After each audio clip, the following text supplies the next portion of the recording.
Hello and welcome everyone to the Beacon of Light podcast this evening. Tonight you can see on the screen we have Miss Rebecka Vigus, and we are so excited that she is here. She's going to be sharing a little Christmas cheer with all of us.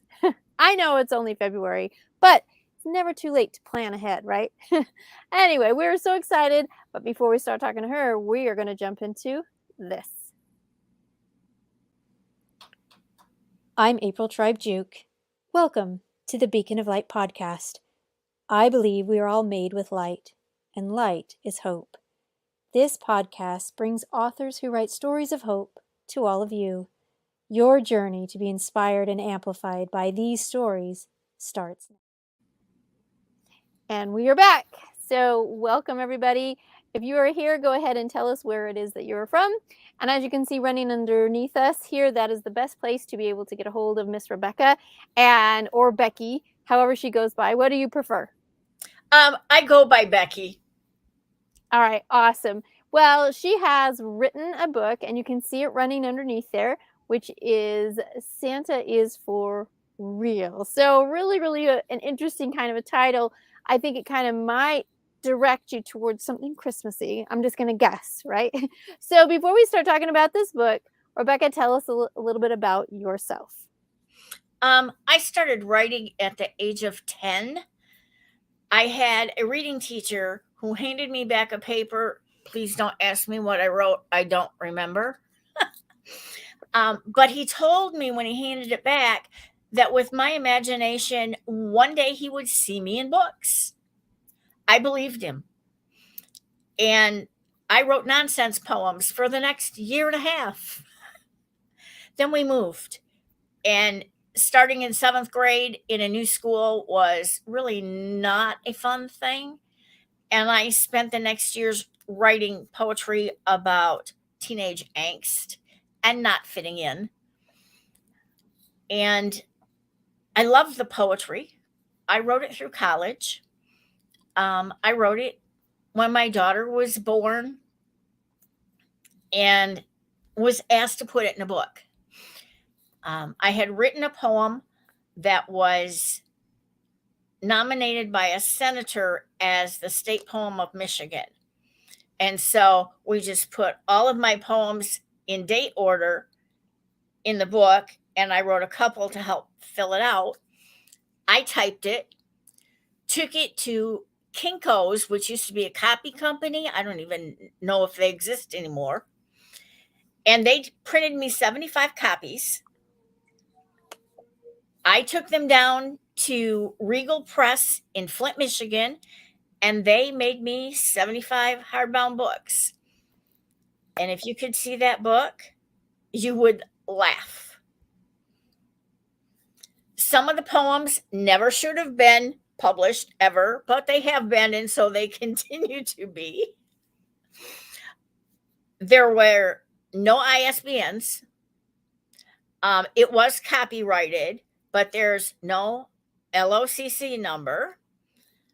There's no do not copy this or reproduce or whatever in it. There's no bio of the author. It's just a book of poetry. So when the second edition came out several years later, I added poems I'd written as an adult. And it makes it a book where you can actually see the progression of a writer, how it gets better. The later poems are much better than the early teenage ones, let me tell you. It is going into its 3rd edition this year. But even though I wrote it, I wanted to write a novel. I'd read enough novels that I thought I could write something like that. So I had 2 starts to a novel, and it didn't go anywhere. It didn't work for me. What I wanted it to say and what it said were 2 different things. I hooked up with National Novel Writing Month in November, And I didn't start writing until the 8th of November. And I was writing when I got home from work. I taught school at the time. And I got home on the 10th of November to no power, so no writing. So I'm already like 9 days or 10 days behind in this, and I'm going to write 50,000 words. I don't see this happening, but I'm going to give it my best shot. I started writing on the weekend, and all of a sudden, this just started coming together for me. It was like I have a start that makes sense, that I can see it going to where I originally planned for the book to go. And it was awesome. I had the first 5 chapters done by Monday morning. So I took them into school. I was teaching 7th and 8th grade special education in a resource room. So I had 7th grade 1 hour for reading and 8th grade 1 hour for reading. And then I had math the rest of the time. I read it to my 7th graders. And they are going, what happens next? I'm going, well, I haven't written what happens next. You have to tell us. You have to tell us. So I said, we'll see what happens. I read it to my 8th graders the following hour and got pretty much the same reaction. And it's like, I think I got something here. I hadn't intended it for this grade level, but I think I have something. So I worked on it, and every day I had to give them how many words I'd written and what my total word count was. So they walked in on December 1st, and on my board, not only is it how many words I had written the night before and my total word count, but also the certificate I got for writing 50,000 words. Wow. The book was not ready to be edited. It needed to be edited before I could publish it. Yeah, some of those things they really do need to go through with the editing, but how fantastic when you are able to offer it in front of an audience, a live audience, and kids, man, they can really share with you what's connecting, what's disconnecting, and they'll do it, through their body language, their oohs, their ahs. I mean, so that's a great way. So if anyone's out there who is writing a youth book, a young adult novel, anything for elementary school kids, test it with the kids. Get their feedback, because wow, that'll really help so much. I mean, that is probably one of the best advice you can get as a writer. If you are writing for a particular group, kind of give them a taste of what's happening. So you had your captive audience. They were sure right there did. in your class. And at this point, I didn't sell any of the books to the kids. That was not my intention. But all of the kids in those 2 classes have copies of that book, and Wow.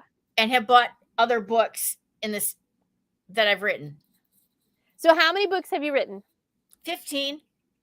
Wow, 15 books. And do any of them, character-wise, do you pull any, we will say, parts and pieces from some of your students that you have taught over the years? I wrote a series because I kept getting asked, where's the sequel? I was writing standalone books. So I started a series, and the main character is a detective sergeant, and her name is Macy McVannell. And people said, where did you find her name? And I said, well, Macy came off the top of my daughter's head. McVannell was my grandmother's maiden name. Wow. And I wrote the first one and gave it to my mom, and I hadn't told her. And so the first time she saw me after she read it, she said, don't you think you should have asked? And I said, no, I'm 1/4 McVannell. And I didn't make her the villain. Well, that's a good thing.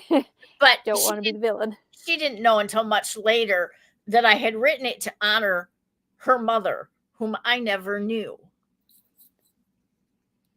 Wow, that's a great thing. So it is kind of fun to see those things, how they come up. So speaking about all of these amazing books, we're going to talk about this one. Santa is for real. So let's share how this whole idea came about.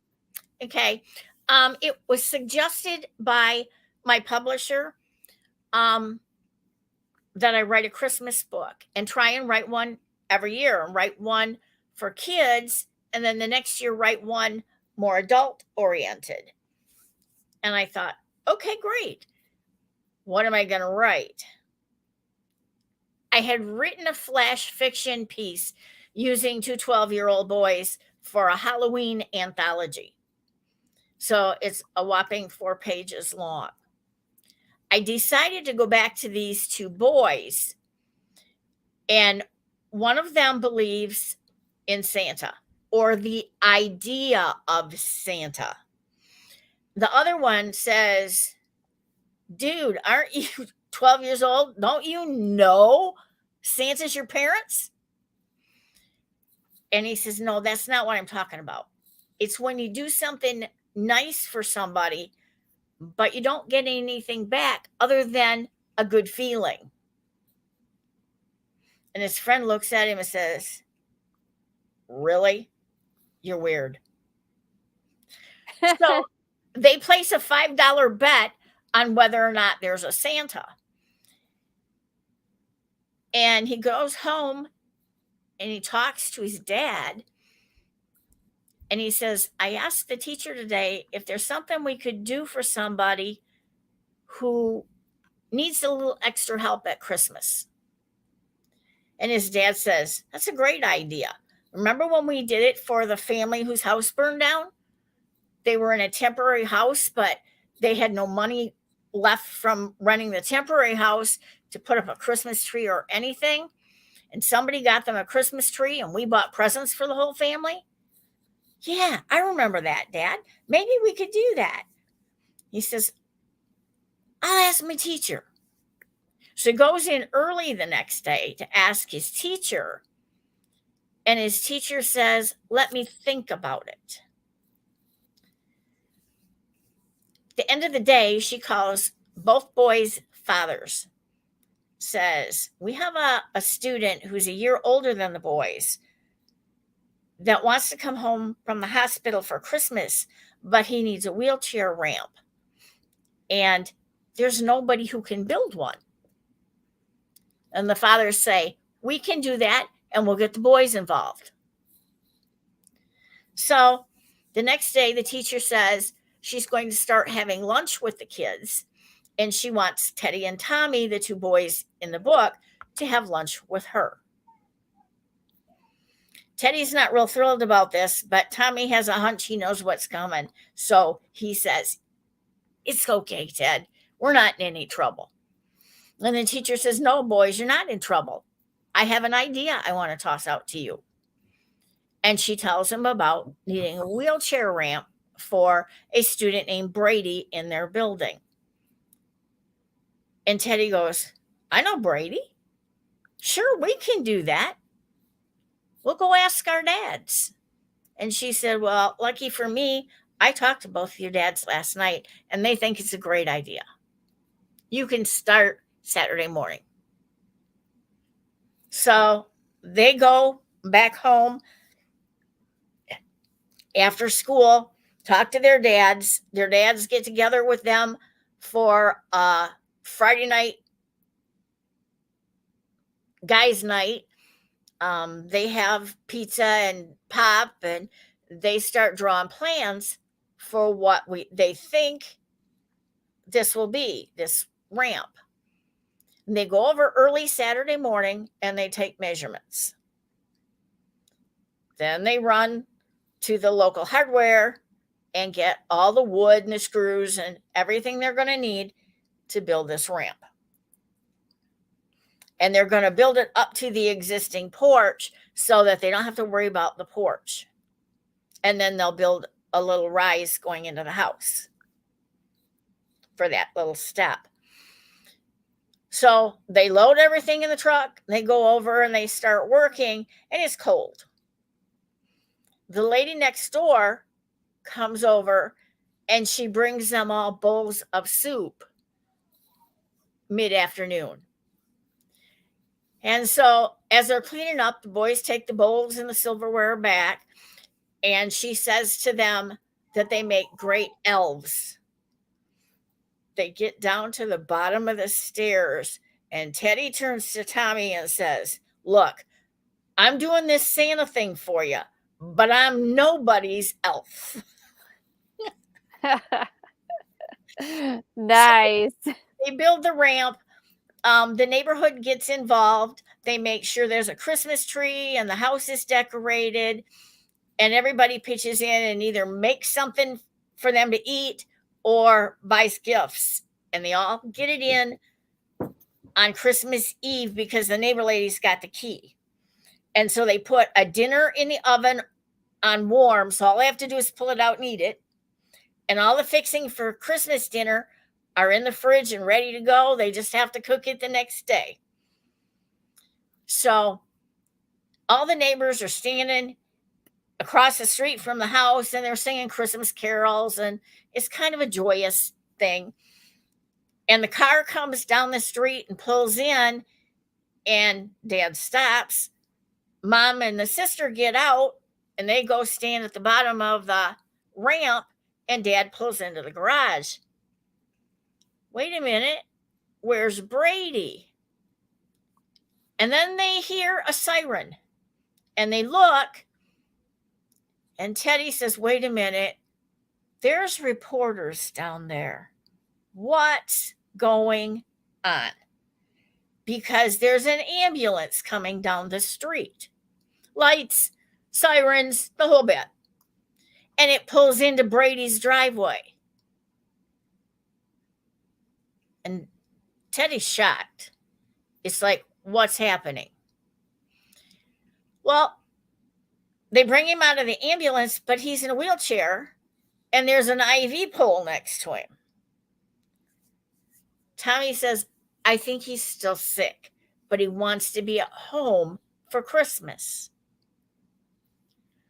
So he gets all the way up to the top of the wheelchair ramp, and somebody hands him a microphone, and he says, "There really is a Santa." And so the boys are pleased, and Teddy finally concedes that, yes, you don't have to wear a red suit to be Santa. And I'm not going to tell you the end because that would spoil it. Right. Good enough. Good enough. And the whole concept, right? If we take things into our lives and really add that idea of giving, or we put it as the title, right? The concept of giving to somebody else, it takes some planning, takes some fun, sometimes takes a lot of effort, like it did to build this whole ramp. Right. And the getting the neighbors involved and bringing people in, kind of like a project, it becomes like that. But it's, I mean, you can think of it on the surface like that, but really deep down, there could be answers to multiple prayers that nobody heard themselves, right? They're just following through on something. And when we do that and serve someone else, it is if we are serving our Heavenly Father. It's if it's serving God. It's that idea that we get out of ourselves and go and serve someone else, which actually in turn pours more into us, right? So Teddy, like you said, his idea and things shifted with that whole Santa part. Like, I never wore the red suit, but I think I'm getting this. And what a great story to share with so many people. We see it, I think often now, possibly often with the social media, where at certain times of the year, you'll see some people just give, and it's not expected, but it's more common during that time. And then on the off times, you'll see things like, somebody giving something to somebody who's homeless, or a haircut that was well needed, right? And it's the idea of serving and giving to someone else really can change, and it becomes for real, because our hearts are really moved, and that's something that is just fantastic. And as a teacher, I know you probably saw within your classroom, within the school setting, multiple kids, families that could have used help just like that. And you probably saw things given that were amazing, and maybe things that got missed. So there's always opportunities, right? And so, what a great story to teach our youth and to keep them, when we can get outside of ourselves, depression lessens, our service to somebody else can really fill us. And there's something when we're thinking of others first, I always call it others thinking. There's something so much to that that really keeps you motivated, active, wakes you up in the morning. And if you need to think of it like becoming a Santa, great. I mean, don on that red suit. Why not? Shoot, Why not? become the Easter Bunny and do it at Easter time. Celebrate Christmas in July and do it the end of July. I mean, there's always a reason to celebrate. If you can't find one, invent one. It's not that hard. Right. That's so, so true. And it's just fun to see so many ways to celebrate, serve, and help. So, what a great, great story. I'm glad you didn't tell us the end. So, speaking about that, where can we get your book? They are on my website, or you can go to Amazon.com, BarnesandNoble.com, and I think BooksAMillion.com has them. Awesome. Awesome. So you are listening to an author who has 15 books. This a beautiful story about Santa is for real. And so I would encourage you to grab one of these copies and read it with your family, with grandchildren, and get them the idea of thinking of outside of themselves. So Rebecka, do you have any other books that you're writing for this year? I have 3 I'm writing. One of them is an adult mystery titled Chaos. One of them is middle grades titled The Standard Bearer. That one's historical fiction because in my little town of Nancy, Kentucky, during the Civil War, there was a major battle in which the Union Army was outnumbered 2-1. And yet it was a victory for the Union Army. But there are a lot of components to that, and I wanted to write it from the standpoint of a 12-year-old boy whose only job is to hold the regimental flag. And so he's standing there with his regimental flag. There's another kid with a regimental flag. There's a kid with the Union flag. And however many regiments, there are kids standing there. And they're watching all this. It has to leave an impact. So that one. And then I'm writing a Christmas book that can be shared with a family because it's called A Home for Christmas. Wonderful. Wonderful. So you have just heard great things from Miss Rebecka. Thank you so much for sharing all of this. Again, you can grab her book, Santa is for Real. Get these kids thinking beyond themselves and getting into some service there. Rebecka is found right there. You can see running underneath the ticker at her website. And grab this book, Santa is for Real, at Amazon.com, any other place that she has already previously mentioned. So, Rebecka, as we close out this evening, is there anything else you would like to share with us tonight? Yeah, I'm going to share the fact that if you buy from my website and you want it autographed, just tell me who it gets autographed to. There's no charge for that. That's a freebie. Awesome. Awesome. So look at that. Get one of those autographed books, share it out there, and allow this the spirit of Christmas to continue for the whole year. Remember that when we are helping and loving each other, that light is being amplified and shared so much further than we could ever imagine. Thank you so much, Rebecka. Yes, Thank I you. can't wait to see more. You're welcome. You're welcome. Thank you, everybody, for being a part of Beacon of Light podcast this evening, and we will see you next week. Bye-bye, everyone. Bye now.